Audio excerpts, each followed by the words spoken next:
যোগ্যতা থাকা সম্পূর্ণ একজন মানুষ, তারপরেও সে আল্লাহকে তেমন একটা গুরুত্ব দেয় না।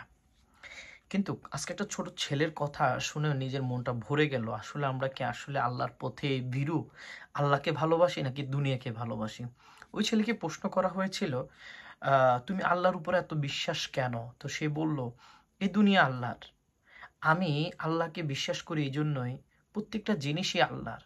আজকে যদি আমি প্রতিবন্ধী হতাম, তারপরেও আমি আল্লাহকে বিশ্বাস করতাম এবং আল্লাহর শুকরিয়া আদায় করতাম। এই শব্দ দ্বারা কি প্রমাণিত হয় জানেন?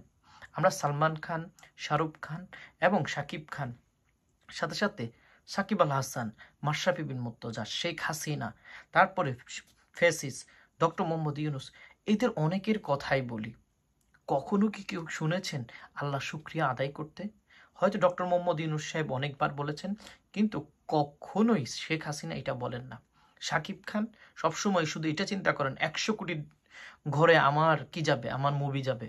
শাকিব খান তো উনি ওই সময় ইনশাল্লাহ বলেন, কিন্তু কখনো বেঁচে থাকার জন্য আল্লাহ শুক্রিয়া আদায় করাটার কখনো কি মনে করেছেন? হয়তো না। কিন্তু এই যে ভিডিও থেকে আমি শিখেছি, আমার কাছে এটা মনে হয়েছে, অ্যাটলিস্ট আমি গুনাহগার বান্দা।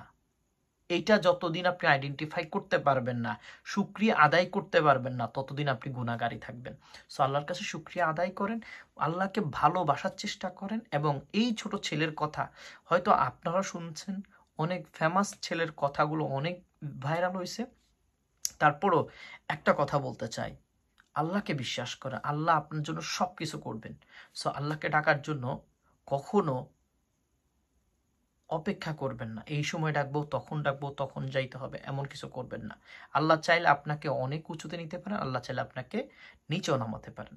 সো আমি মনে করি আপনারা সকলে আল্লাহর উপর বিশ্বাস করেন। যারা যারা নামাজ পড়তেছেন না, নামাজ পড়েন। যারা যারা অপকর্মের সাথে লিপ্ত আছেন, অপকর্ম বাদ দেওয়ার চেষ্টা করেন। নামাজ পড়ে দোয়া করেন যাতে নামাজটা কবুল হয়, তাহলে আল্লাহ তাআলা আপনাকে সকল অপকর্ম থেকে হেফাজত করবে। যদিও আমি কাউকে জ্ঞান দিতে আসি নাই, তারপরও ওই কথাগুলো আমার ভালো লেগেছে, সেজন্য আমি জাস্ট কথাগুলোর সাথে ইস্যু কিছু কথা অ্যাড করেছি। ভালো লাগলে সাবস্ক্রাইব করবেন, না ভালো লাগলেও সাবস্ক্রাইব করবেন, আর পাশে থাকবেন আর শেয়ার করবেন। আসসালামু আলাইকুম।